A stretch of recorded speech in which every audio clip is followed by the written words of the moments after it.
మన ప్రాపర్టీ ఉండేది opposite to Tirupati international airport, EMC cluster, many multinational companies, TCL, Dixon, Celkon, carbon mobiles, ఇటువంటి companies ఉన్న ప్రదేశము.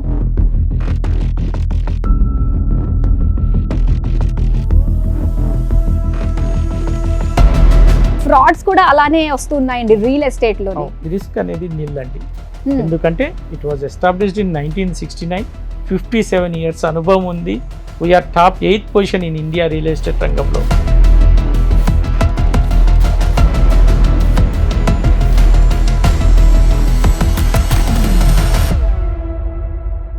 ఖచ్చితంగా నమ్మచ్చు, పెట్టుబడి పెట్టచ్చు. పిల్లలకి ఇన్వెస్ట్మెంట్ పరంగా ఆలోచించినట్లయితే చాలా మంది మ్యూచువల్ ఫండ్స్ అని, ఇంకా చాలా రకాల ఇన్సూరెన్స్లు అని, ఇలాంటివి వాటి వైపు ఎక్కువగా ఇంట్రెస్ట్ చూపిస్తూ ఉంటారు. కాకపోతే రియల్ ఎస్టేట్ ఎసెట్ కి సంబంధించి వద్దులే అని చెప్పేసి ఏదో రకంగా పోస్ట్ పోన్ చేస్తూ ఉంటారు. అండ్ దట్ టు ఏంటంటే మనకి ఆ ల్యాండ్ రేట్ అనేది భయంకరంగా పెరిగిపోయింది కాబట్టి మళ్ళీ దాని మీద బ్యాంక్ లోన్ తీసుకొచ్చి మళ్ళీ తీసుకోవాలా అన్న క్వశ్చన్ మార్క్ లో ఈ రోజులో చాలా మంది పేరెంట్స్ ఉన్నారని అర్థం అవుతుంది. ఇప్పుడు నేను చెప్పబోయే అనంత్ రాజ్ ఆశ్రయ్ 2 ఈ ప్రాజెక్ట్ మన తిరుపతిలో ఇంటర్నేషనల్ ఎయిర్పోర్ట్ కి చాలా దగ్గరలో ఏంటంటే ఇంచుమించు ఆపోజిట్ లోనే అని చెప్పాలి. సో ఒక గేటెడ్ కమ్యూనిటీ అన్నమాట. సో దీనికి సంబంధించి మనకు తెలియజేయడానికి మనతో పాటు ఉన్నారు పసుపులేటి శివప్రసాద్ గారు. He's the core member of this project అన్నమాట. హలో అండి, నమస్తే, జై గోవింద. జై గోవింద అండి. నేను మీ పసుపులేటి శివప్రసాద్, అనంతరాజ్ ఆశ్రయ్ 2 తిరుపతి అండి. 20 lakhsకే తిరుపతి మెయిన్ ఏరియాలో మనకి ఒక ఫ్లాట్ అనగానే నిజంగా ఆలోచించడానికి చాలా బాగుంది. అయితే ఇప్పుడు ఎంతలాగా మనకి అన్ని పరంగా ఇన్ఫ్రాస్ట్రక్చర్ పరంగా అన్ని పరంగా ఎంత డెవలప్ అయిందో ఫ్రాడ్స్ కూడా అలానే వస్తున్నాయండి రియల్ ఎస్టేట్ లోని.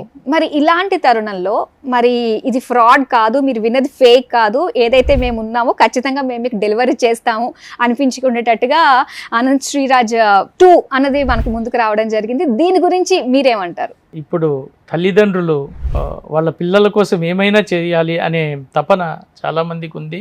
వాళ్ళ కోసం ఖర్చు పెట్టుకోకపోయినా పిల్లలకంటూ ఒక అమౌంట్, ఒక ఆస్తి, ఒక ఇది అని ఆలోచిస్తున్నారు. ఈ ఇన్వెస్ట్మెంట్ల పరంగా వస్తే ఇన్సూరెన్సులు, మ్యూచువల్ ఫండ్స్, ఇవి పెట్టుబడి పెట్టే దాంట్లో రిటర్న్ ఆన్ ఇన్వెస్ట్మెంట్ చాలా తక్కువ ఉంటుందండి. అదే రియల్ ఎస్టేట్ రంగంలో మంచి రిటర్న్ ఆన్ ఇన్వెస్ట్మెంట్ చాలా ఎక్కువగా ఉంటుంది. కానీ రియల్ ఎస్టేట్ రంగంలో రిస్కులు ఉంటాయి. మా ప్రాజెక్టులో అనంతరాజ్ ఆశ్రయ్ 2 ప్రాజెక్టులో రిస్క్ అనేది నిల్లండి.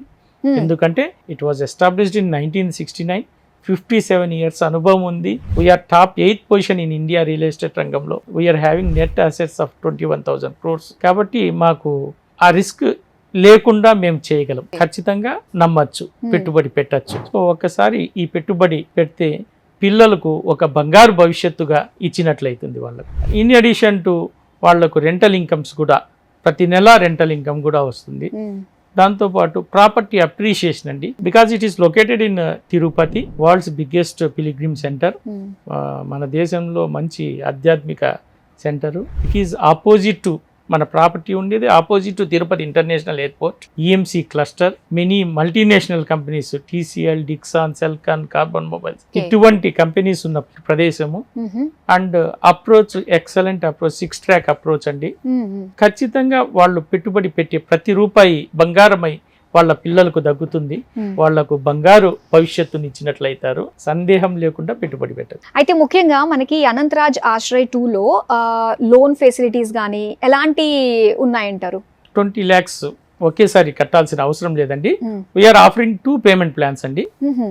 One is interest free instalment plan. ఓహో, ఓకే. దాంట్లో 10% డౌన్ పేమెంట్ చేసి తర్వాత మిగిలిన amount instalments, that interest free instalments లో పే చేసుకోవచ్చండి. నెక్స్ట్ ప్లాన్ లోన్ ఫెసిలిటీ ఉందండి. 10% డౌన్ పేమెంట్ పే చేసిన తర్వాత we will process the loan and EMI starts with 11,000 తో స్టార్ట్ అవుతుందండి. We are offering 7.5 lowest rate of interest అండి. Okay, super. చాలా అద్భుత అవకాశం అండి. నిజంగా ఇది ఒక సువర్ణ అవకాశము. శ్రీవారికి దగ్గరలో ఉంటూ ఆయన దర్శనం ఎప్పుడు కావాలంటే, ఆయన అనుమతిస్తే ఎప్పుడు కావాలంటే అప్పుడు చేసుకోవచ్చు. అలాంటి ప్లేస్ లో 20 lakhsకే 2 BHK విత్ గేటెడ్ కమ్యూనిటీలో మనకు వస్తుంది. సూపర్ అండి. థ్యాంక్ యూ సో మచ్ అండి. జై గోవింద. థ్యాంక్ యూ అండి.